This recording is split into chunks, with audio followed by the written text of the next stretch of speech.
Philippiens chapitre 1. Paul et Timothée, serviteurs de Jésus-Christ, à tous les saints en Jésus-Christ qui sont à Philippe, aux évêques et aux diacres, que la grâce et la paix vous soient données de la part de Dieu notre Père et du Seigneur Jésus-Christ.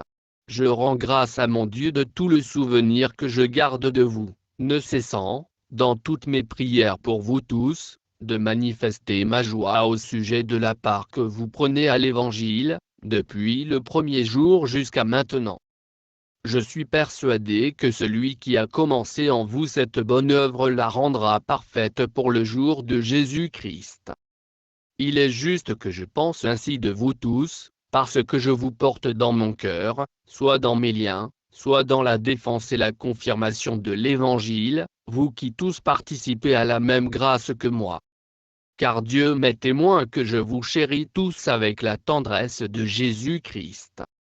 Et ce que je demande dans mes prières, c'est que votre amour augmente de plus en plus en connaissance et en pleine intelligence pour le discernement des choses les meilleures, afin que vous soyez purs et irréprochables pour le jour de Christ, remplis du fruit de justice qui est par Jésus-Christ, à la gloire et à la louange de Dieu. Je veux que vous sachiez, frères, que ce qui m'est arrivé a plutôt contribué au progrès de l'Évangile. En effet, dans tout le prétoire et partout ailleurs, nul n'ignore que c'est pour Christ que je suis dans les liens, et la plupart des frères dans le Seigneur, encouragés par mes liens, ont plus d'assurance pour annoncer sans crainte la parole. Quelques-uns, il est vrai, prêchent Christ par envie et par esprit de dispute, mais d'autres le prêchent avec des dispositions bienveillantes. Ceux-ci agissent par amour, sachant que je suis établi pour la défense de l'Évangile, tandis que ceux-là, animés d'un esprit de dispute, annoncent Christ par des motifs qui ne sont pas purs et avec la pensée de me susciter quelque tribulation dans mes liens. Qu'importe. De toute manière, que ce soit pour l'apparence, que ce soit sincèrement, Christ n'est pas moins annoncé, je m'en réjouis, et je m'en réjouirai encore. Car je sais que cela tournera à mon salut, grâce à vos prières et à l'assistance de l'Esprit de Jésus-Christ, selon ma ferme attente et mon espérance que je n'aurai honte de rien, mais que, maintenant comme toujours, Christ sera glorifié dans mon corps avec une pleine assurance, soit par ma vie, soit par ma mort, car Christ est ma vie, et la mort m'est un gain. Mais s'il est utile pour mon œuvre que je vive dans la chair, je ne saurais dire ce que je dois préférer. Je suis pressé des deux côtés, j'ai le désir de m'en aller et d'être avec Christ, ce qui de beaucoup est le meilleur, mais à cause de vous il est plus nécessaire que je demeure dans la chair. Et je suis persuadé, je sais que je demeurerai et que je resterai avec vous tous, pour votre avancement et pour votre joie dans la foi, afin que, par mon retour auprès de vous, vous ayez en moi un abondant sujet de vous glorifier en Jésus-Christ. Seulement, conduisez-vous d'une manière digne de l'Évangile de Christ, afin que, soit que je vienne vous voir, soit que je reste absent, j'entende dire de vous que vous demeurez ferme dans un même esprit, combattant d'une même âme pour la foi de l'Évangile, sans vous laisser aucunement effrayer par les adversaires, ce qui est pour eux une preuve de perdition, mais pour vous de salut, et cela de la part de Dieu, car il vous a été fait la grâce, par rapport à Christ, non seulement de croire en lui, mais encore de souffrir pour lui, en soutenant le même combat que vous m'avez vu soutenir, et que vous apprenez maintenant que je soutiens. Chapitre 2. Si donc il y a quelque consolation en Christ, s'il y a quelque soulagement dans la charité, s'il y a quelque union d'esprit, s'il y a quelque compassion et quelque miséricorde, rendez ma joie parfaite, ayant un même sentiment, un même amour, une même âme, une même pensée. Ne faites rien par esprit de parti ou par vaine gloire, mais que l'humilité vous fasse regarder les autres comme étant au-dessus de vous-même. Que chacun de vous, au lieu de considérer ses propres intérêts, considère aussi ceux des autres. Ayez en vous les sentiments qui étaient en Jésus-Christ, lequel, existant en forme de Dieu, n'a point regardé comme une proie à arracher d'être égal avec Dieu, mais s'est dépouillé lui-même, en prenant une forme de serviteur, en devenant semblable aux hommes, et ayant paru comme un simple homme, il s'est humilié lui-même, se rendant obéissant jusqu'à la mort, même jusqu'à la mort de la croix. C'est pourquoi aussi Dieu l'a souverainement élevé, et lui a donné le nom qui est au-dessus de tout nom, afin qu'au nom de Jésus tout genou fléchisse dans les cieux, sur la terre et sous la terre, et que toute langue confesse que Jésus-Christ est Seigneur, à la gloire de Dieu le Père. Ainsi, mes bien-aimés, comme vous avez toujours obéi, travaillez à votre salut avec crainte et tremblement, non seulement comme en ma présence, mais bien plus encore maintenant que je suis absent, car c'est Dieu qui produit en vous le vouloir et le faire, selon son bon plaisir.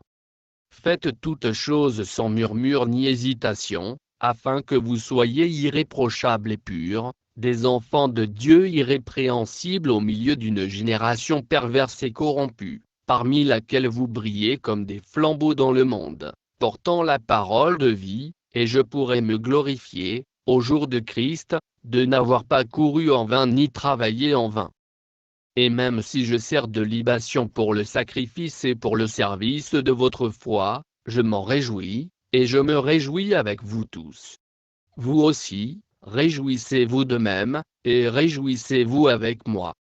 J'espère dans le Seigneur Jésus vous envoyer bientôt Timothée, afin d'être encouragé moi-même en apprenant ce qui vous concerne. Car je n'ai personne ici qui partage mes sentiments, pour prendre sincèrement à cœur votre situation. Tous, en effet, cherchent leurs propres intérêts, et non ceux de Jésus-Christ. Vous savez qu'il a été mis à l'épreuve, en se consacrant au service de l'Évangile avec moi, comme un enfant avec son père. J'espère donc vous l'envoyer dès que j'apercevrai l'issue de l'état où je suis, et j'ai cette confiance dans le Seigneur que moi-même aussi j'irai bientôt. J'ai estimé nécessaire de vous envoyer mon frère Épaphrodite, mon compagnon d'œuvre et de combat, par qui vous m'avez fait parvenir de quoi pourvoir à mes besoins. Car il désirait vous voir tous, et il était fort en peine de ce que vous aviez appris sa maladie. Il a été malade, en effet, et tout près de la mort, mais Dieu a eu pitié de lui, et non seulement de lui, mais aussi de moi, afin que je n'eusse pas tristesse sur tristesse. Je l'ai donc envoyé avec d'autant plus d'empressement, afin que vous vous réjouissiez de le revoir, et que je sois moi-même moins triste. Recevez-le donc dans le Seigneur avec une joie entière, et honorez de tels hommes. Car c'est pour l'œuvre de Christ qu'il a été près de la mort, ayant exposé sa vie afin de suppléer à votre absence dans le service que vous me rendiez. Chapitre 3. Au reste, mes frères, réjouissez-vous dans le Seigneur. Je ne me lasse point de vous écrire les mêmes choses, et pour vous cela est salutaire. Prenez garde aux chiens, prenez garde aux mauvais ouvriers, prenez garde aux faux circoncis. Car les circoncis, c'est nous, qui rendons à Dieu notre culte par l'Esprit de Dieu, qui nous glorifions en Jésus-Christ, et qui ne mettons point notre confiance en la chair. Moi aussi, cependant, j'aurais sujet de mettre ma confiance en la chair. Si quelque autre croit pouvoir se confier en la chair, je le puis bien davantage, moi, circoncis le 8e jour, de la race d'Israël, de la tribu de Benjamin, hébreu né d'Hébreux, quant à la loi, pharisien, quant au zèle, persécuteur de l'Église, irréprochable, à l'égard de la justice de la loi. Mais ces choses qui étaient pour moi des gains, je les ai regardées comme une perte, à cause de Christ. Et même je regarde toutes choses comme une perte, à cause de l'excellence de la connaissance de Jésus-Christ mon Seigneur, pour lequel j'ai renoncé à tout, et je les regarde comme de la boue, afin de gagner Christ, et d'être trouvé en lui, non avec ma justice, celle qui vient de la loi, mais avec celle qui s'obtient par la foi en Christ, la justice qui vient de Dieu par la foi, afin de connaître Christ, et la puissance de sa résurrection, et la communion de ses souffrances, en devenant conforme à lui dans sa mort, pour parvenir, si je puis, à la résurrection d'entre les morts. Ce n'est pas que j'ai déjà remporté le prix, ou que j'ai déjà atteint la perfection, mais je cours, pour tâcher de le saisir, puisque moi aussi j'ai été saisi par Jésus-Christ. Frères, je ne pense pas l'avoir saisi, mais je fais une chose, oubliant ce qui est en arrière et me portant vers ce qui est en avant, je cours vers le but, pour remporter le prix de la vocation céleste de Dieu en Jésus-Christ. Nous tous donc qui sommes parfaits, ayons cette même pensée, et si vous êtes en quelque point d'un autre avis, Dieu vous éclairera aussi là-dessus. Seulement, au point où nous sommes parvenus, marchons d'un même pas. Soyez tous mes imitateurs, frères, et portez les regards sur ceux qui marchent selon le modèle que vous avez en nous.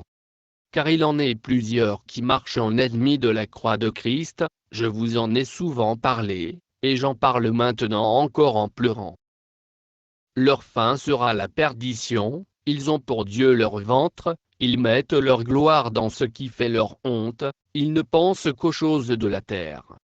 Mais notre cité à nous est dans les cieux, c'est d'où nous attendons aussi comme Sauveur le Seigneur Jésus-Christ, qui transformera le corps de notre humiliation, en le rendant semblable au corps de sa gloire, par le pouvoir qu'il a de s'assujettir toutes choses. Chapitre 4. C'est pourquoi, mes bien-aimés, et très chers frères, vous qui êtes ma joie et ma couronne, demeurez ainsi fermes dans le Seigneur, mes bien-aimés. J'exhorte Évodie et j'exhorte Syntyche à être d'un même sentiment dans le Seigneur.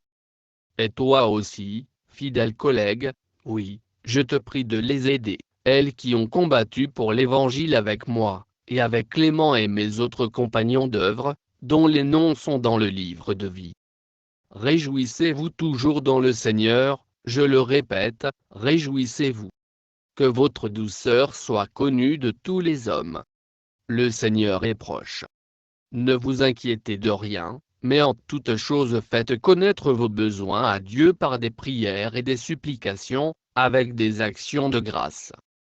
Et la paix de Dieu, qui surpasse toute intelligence, gardera vos cœurs et vos pensées en Jésus-Christ.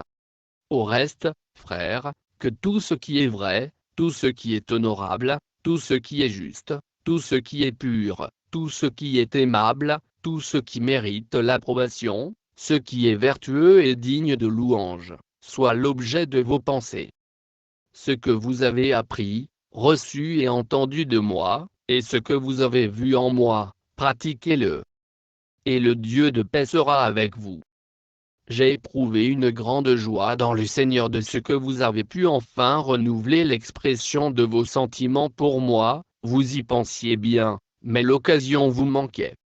Ce n'est pas en vue de mes besoins que je dis cela, car j'ai appris à être content de l'état où je me trouve.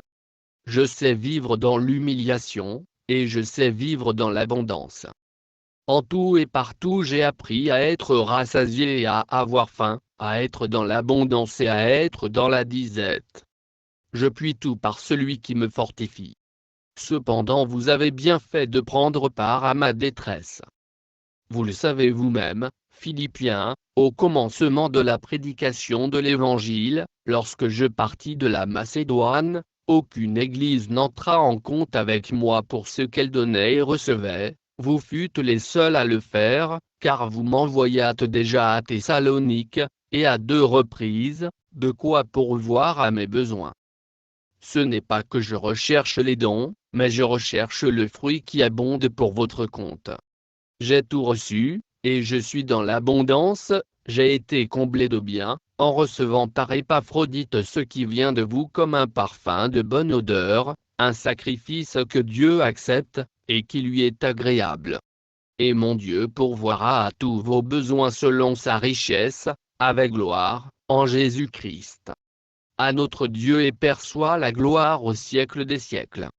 Amen. Saluez tous les saints en Jésus-Christ. Les frères qui sont avec moi vous saluent. Tous les saints vous saluent, et principalement ceux de la maison de César.